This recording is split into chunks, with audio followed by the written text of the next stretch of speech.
Boom. All right, what's going on, you guys? It's Royce Jacob, and welcome back to Waves Weekly. It's a video series I post every weekend where we cover recent news and current events that I believe relate to the markets. We'll also talk about some of the stocks and assets that we've been covering lately on the channel. So once again, primarily Moderna and Bitcoin. They both had crazy weeks. There's a lot of exciting news in both of those spaces, so we'll talk about those primarily.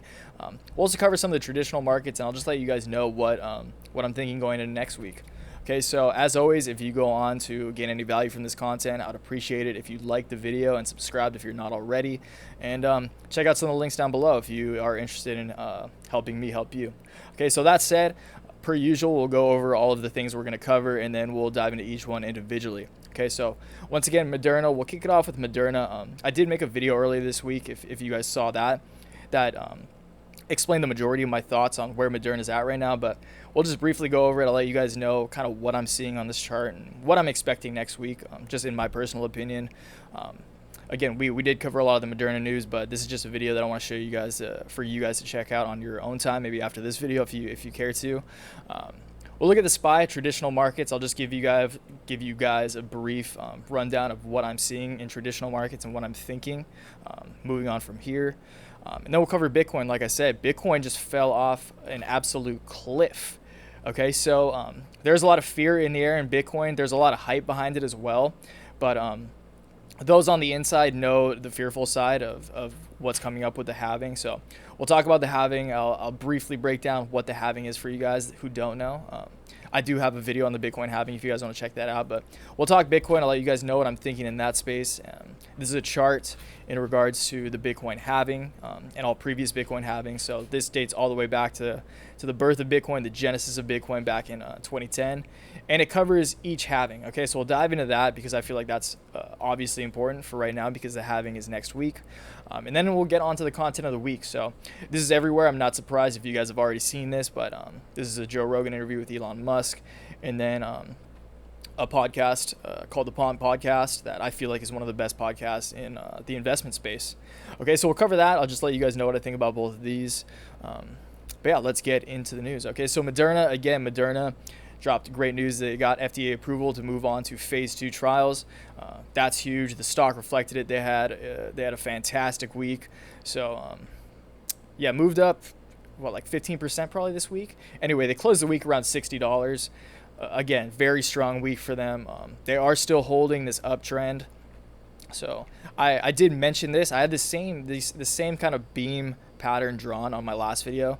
It's not that's not by any means a legit technical pattern, but it's just following this general trend line. Okay, so it is following this top line of support fairly well. So based strictly on that, from a very generic technical perspective, I wouldn't be surprised next week to see it bounce off the mid 60s. But again, because I do feel like this is forming a bubble, and this will be a bubble pattern, which if you guys aren't familiar with a bubble, it's where things just go absolutely parabolic. There is a lot of FOMO and hype involved in a bubble parabolic chart, and I do feel like there is a lot of momentum behind Moderna, both news-wise and on the technical side of things. Just looking at the charts, that leads me to believe that we will see it honestly probably break out of this trend line and go parabolic once again. Okay, so I'm kind of reiterating what I said in the video I posted earlier this week, but I do believe that Moderna can fairly easily hit $100, $100 to $200 to be honest, within the next month or so. Okay, and this kind of gets into, so I'll get into, you know what, let's just jump into it now, because I have said before that Moderna almost acts as a hedge to the traditional markets, okay, because it is almost like the anti-fear stock. Like when there's fear in the markets, people want to search for what will provide a solution to that fear, and in this case, the vaccine. Again, the economy will not be even on like a solid road back to normalcy without having a vaccine in place. Okay, so a vaccine really is that safeguard. It is that safety net in a lot of people's minds. So when there's fear in the market, people will direct that capital to the fear solver. Okay, which is that vaccine, which is Moderna in this case, because they are the leading company in terms of actually getting a vaccine online. Okay, so I did say it is a hedge to the markets, but it's cool to know that it's also so if the market goes up, Moderna will go up as well. Okay, and it's arguably what did kind of send the markets up. The markets closed really strong, so the S&P and Dow Jones ended up about 2%. Excuse me, 2% on Friday. They closed the week strong. They had a pretty solid week prior to that, and it is most likely, there's a lot of publications saying this, that it is because of the news of Moderna moving on to those phase 2 trials. Okay, so there is optimism in the market. It reflected in the general markets. So it's good to know that Moderna goes up with the markets and acts as a hedge to the markets too. Okay, so that's important to understand. Market goes down, Moderna goes up. Market goes up, Moderna has proven to go up as well. Okay, so it's a very strong asset in my mind for that reason, on top of all the other things we mentioned. So again, I did go fairly deep on my video earlier this week about Moderna, so you guys can check that out if you haven't already. But we'll pretty much close it off there. You guys can check out this video. It's CNBC, so it's just on CNBC's YouTube channel. It's an interview with Moderna CEO on the vaccine timeline and how it might be distributed and more. Okay, so this is solid if you guys are invested in Moderna. It's good to keep yourself up to date. Don't just watch my videos. Don't just base all your news off what I'm saying, for sure. Always go out and do your own research. This is a good video to watch. Follow articles and whatnot. Again, that applies to any stock you ever invest in. You want to stay up to date, just to give you that little edge against everyone else. Okay, so yeah, S&P again, it closed the week well. I think it is. Primary reason in my mind is just general optimism around a potential vaccine. States are opening up again. It's still illogical in my mind. I don't see it rational. I feel like the market is super irrational right now, to be honest. Job losses are at a record high. Unemployment's at a record high.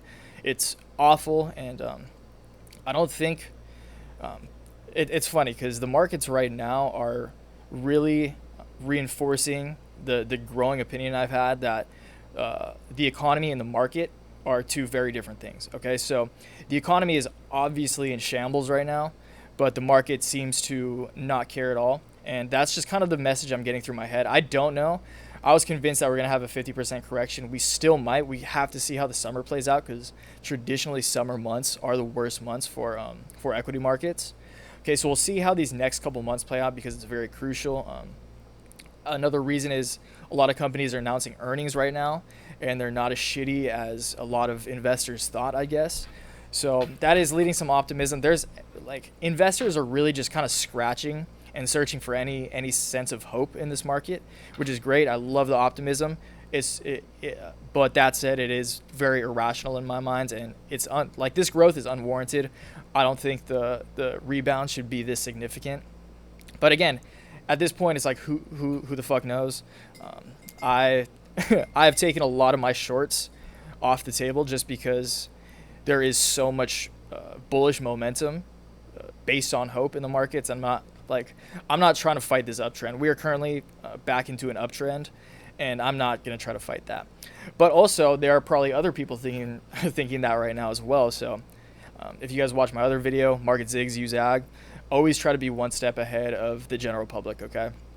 So just keep an open mind, but it is really hard to anticipate by any means what is going to happen in the markets, and I'll say that honestly. Again, I took most of my shorts off the table. The majority is in Moderna.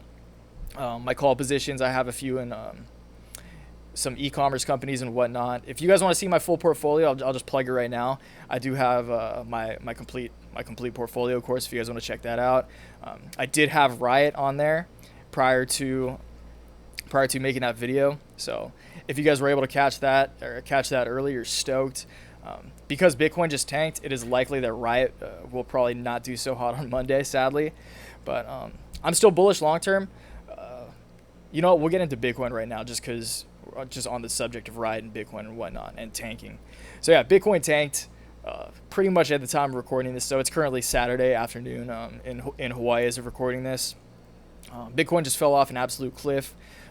The Bitcoin halving is coming up. That generally creates a lot of bullish sentiment. Like the halving, Google searches are at an all-time high for the Bitcoin halving. There's a lot of hype around this Bitcoin halving. But when the halving happens, it is going to flush out a lot of miners. So what the halving actually entails to is the amount of Bitcoin the miners are paid for validating the Bitcoin blockchain, okay? So the amount that these miners are being paid is cut in half. So that means that the lower end Bitcoin miners who are barely scratching together a profit as is are not going to be able to be profitable anymore, okay? So a lot of them are being flushed out of the ecosystem. It's not surprising to me to see this drop because, again, a lot of people on the inside know this. They're already anticipating the fact that there's going to be a miner capitulation. A lot of miners aren't going to be able to maintain profits, so they're going to be selling all their Bitcoin and just exiting the business. So it's not surprising going into the halving to see this drop off. Again, like if you look at some of these bigger Bitcoin channels, which I do recommend you do, they're all talking about the fact that there is going to be a dump, and there is just that's creating a lot of fear and kind of manifesting itself in this dump. Okay, kind of comes back to the market zigs, you zag. I'm not worried. I'm not selling my position just because I'm so confident in the fact that this is again this exact thing. I'm so not surprised that this happened, just because everyone was expecting it to happen. So I wouldn't be surprised if this is down and then almost immediately recovers over the next day or two.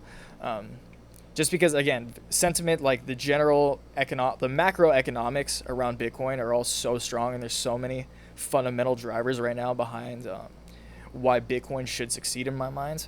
But again, the markets are pretty irrational. No one knows. I don't know for a fact, but I am positive, and my money is on the fact that Bitcoin will do very well over the coming months. Okay, and we'll look at this chart because this does reinforce the feeling I have. Okay, so this is a chart made by Bitfing on TradingView. I do reference this guy's charts a lot because I feel like he has great perspectives. So this shows, again, since the genesis of Bitcoin, which was back in 2010, each halving. All right, so every time, as you can see, these are kind of elongated a little more each time. So this was very sharp. This is after the first halving when Bitcoin was just a wee lad at $10. So this first halving happened back in 2012. It then proceeded to go in the coming like month after the halving. It proceeded to go from, well, just call it $10 up to $250. Okay, so 25x'd in the span of a few months. All right, so that's crazy growth. Fast forward a little bit, we have this halving back in 2016, so 4 years ago. Again, the halving happens every 4 years, roughly. So halving in 2016, people were becoming more educated on Bitcoin. There were more players in the space. It was a bigger asset at that point. So there were more people educated on the halving. Again, we saw it dip right after the halving for like a month or so. But then it began this slow climb up to that huge bull rally we saw in 2017. Okay, so it went from about $500 to 20K in the span of, what was that, 2016 to 20. So like about a year it took for that to kick in. But again, I think that was just because this is all a psychological game. You guys have to understand. Right now, it's a lot more fundamental because fundamentally, Bitcoin is such a stronger asset than it was back in 2016. There's so much more infrastructure being built on it. There's so many more applications being built on it. It's a more practical asset now. So it has the psychology and the fundamentals behind it right now, as opposed to 2016. Like this, I don't think Bitcoin was worth being 20K. Like I don't think it's warranted for Bitcoin to have reached 20K, but that's why it's called a bubble. But now I think Bitcoin should be worth at least 20K, if not a lot more, because again, it provides such a fundamental values in our current economy and like the current global markets. Okay, so again, it did dump a little bit after this halving, just because, yeah, again, people, like a lot of times, especially right now, like back to what I was saying about a lot of these YouTube channels talking about there being a dump and a flash crash, either right before or right after the Bitcoin halving. It does kind of will it into existence. A lot of people who are getting into the space will watch those. Retail investors, or I should say institutional whale investors, know what's going on. So they will try to get rid of some of their Bitcoin before that crash happens. Again, it's never certain that this will happen, but I'm not surprised at all that this did happen. And again, I'm not selling. I'm not planning on reducing my position at all, because as you can see here, even though it did dump right after the halving, it did begin its climb up to go on to like 40x. Okay, so this halving's happening right now. Again, I wouldn't be surprised or shocked by any means if we do dump a little bit more. It's already down, what, almost 10% right now. It was at 10K a couple days ago. It crossed 10K. Yeah, I'm unfazed by this. If you guys invested, if you guys are recent investors in the space, you guys gotta get used to it, okay? And it's kind of good. Like, I've been in the space since 2017. I made a lot of money and then went on to lose a lot of the money I made because I got greedy. And it is hard to manage volatility. We talk about that a lot on the channel, just volatility and knowing how to embrace volatility, okay? Like I said, with volatility, with the downs comes the ups, and with the ups comes the downs. Like, nothing goes straight up, nothing goes straight down. But again, Bitcoin does have a lot of momentum behind it. If you guys watched the Riot video I posted, the #1 high-risk stock, Paul Tudor Jones, who's one of the most highly regarded institutional investors, like Ray Dalio, Warren Buffett category investor, just said he holds a solid percentage of Bitcoin in his hedge fund, which on his level is a shitload of Bitcoin. Even if it's like 2 to 5%, that is billions of dollars in Bitcoin. Okay, so very significant for a player like that to say that, to reinforce the fundamentals of Bitcoin. He makes the same, like, it's a hard asset. Okay, so while the world is printing money, Bitcoin is actually becoming more scarce, especially with this halving. Okay, so it's doing the exact opposite of all the money printing machines right now, is a good way to think of it, right? Money printer go burr, Bitcoin go nah. Okay, so Bitcoin is a very scarce, very hard asset. And again, as people learn about the halving, as people educate themselves on this, I don't care if the price is falling right now, the fundamentals are still stronger than ever. As people educate themselves on it, they will understand the beauty of Bitcoin as an asset, and just how efficient a store of value, not necessarily store of value, but just it's hard money. It's a hard asset, and people over time will realize that, and the price will inevitably go up, even if it is slow like this, even if it takes a year. Again, you guys maintain strong hands. You don't want to be weak hands, because that's when you lose money. All right, is when you're weak hands. Now, again, that said, if we do see a 10x, like I will cash out my Bitcoin once it hits like $80,000 to $100,000. All right, I'll take some off. I'm not going to cash out my entire position, but my plan is to, like, once it hits, say, like 80K, I'll probably take off 10% every 10K it goes up. Okay, so ultimately, I think by 2021, again, not investment advice or financial advice, this is based on all the charts. Trust me, I look at a shitload of charts and stuff. I believe that by the end of 2021, Bitcoin will be at least 150 to 200K. Okay, so once it crosses 80K, I'll probably take like 10% off of my entire position until it hits, like, every 10K, I'll take off 10%.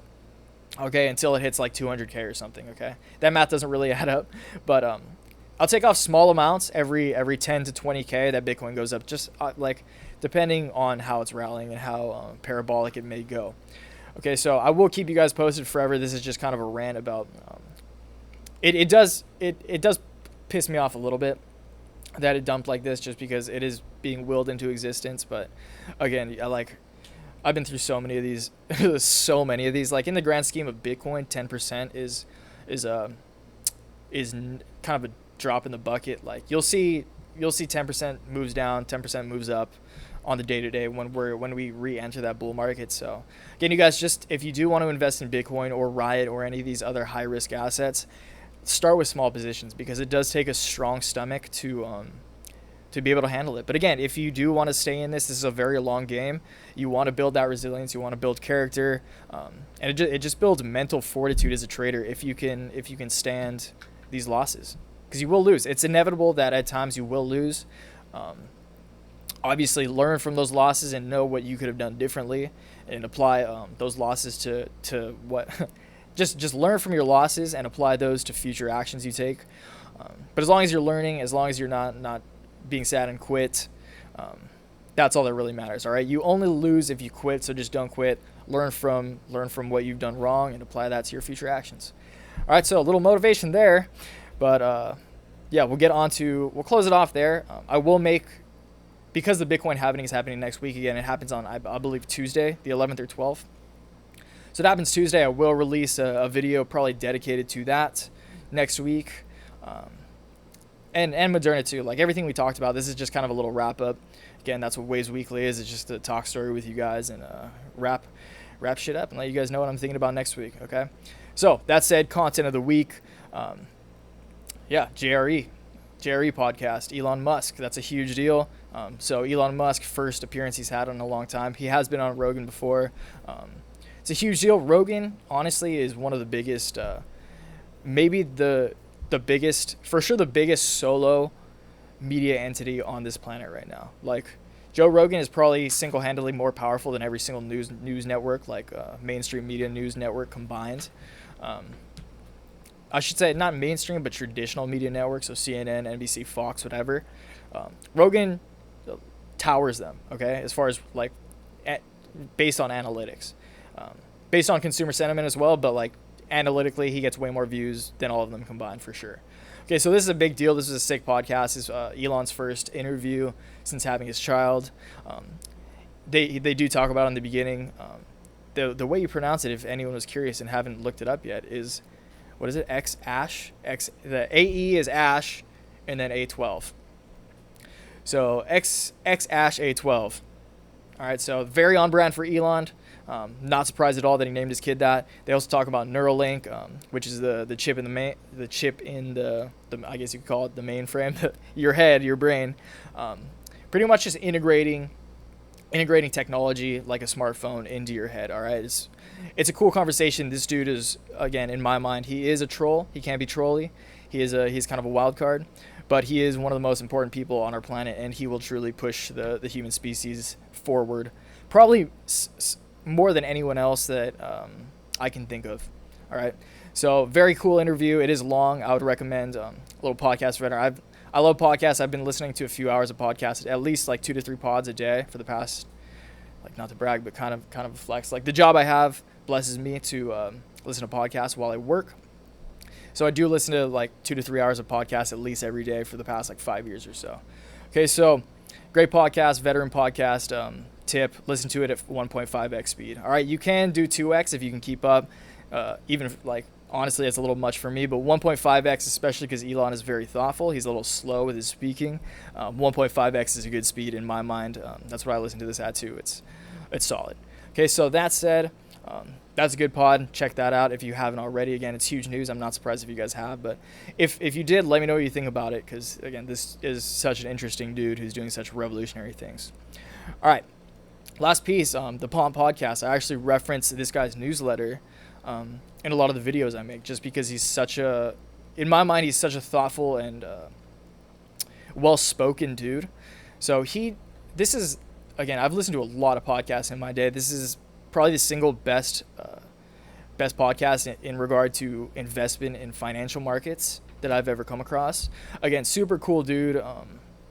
He's very easy to listen to, very chill, and he interviews some of the most highly respected people in the entire investment and financial market space. Okay, so Mike Maples, one of the most prominent, successful angel investors of this generation. He this is just this week. Okay, so Keith Rabois, whatever, it's probably Rabois, part of the PayPal mafia with Elon and Peter Thiel. Okay, so he's one of the, like, pretty much on the Mount Rushmore of Silicon Valley. This was a great talk just about the state of the world. Bill Perkins, who's a he's an oil investor and one of Dan Bilzerian's best friends. If you guys follow Dan Bilzerian, you guys have probably seen this guy hanging out with him. This was actually one of my favorite interviews I've listened to of his. Like, this is a very easy to listen to, but very educational and very insightful video. This guy is a very smart, very very thoughtful, cool, and he's a veteran in the game of investing, which I didn't know, and I was pleasantly surprised to learn a lot from him, actually. So check out Anthony Pompliano's podcast. It's called the Pomp Podcast, and you guys will definitely learn a lot. All right, that's where I get a lot of my knowledge from in my investing, just knowledge period. All right, so we'll wrap it up there, guys. Again, I appreciate you watching. Always appreciate you guys watching. Feel free to leave any comments down below in regards to anything that we talked about today, or anything that you thought I should have talked about and didn't, and blew it on not talking about it. But that's what the comments are for. We can talk about it in the comments. All right, so drop a comment if you want to talk shop about anything at all. Again, appreciate it if you liked the video, and subscribe if you're not already. Links in the description, always there if you want to support the channel. If you do, I appreciate it. If not, no worries. And we'll call it there. Until next time, you guys. Always remember, take action, make waves in this world. Peace. Later.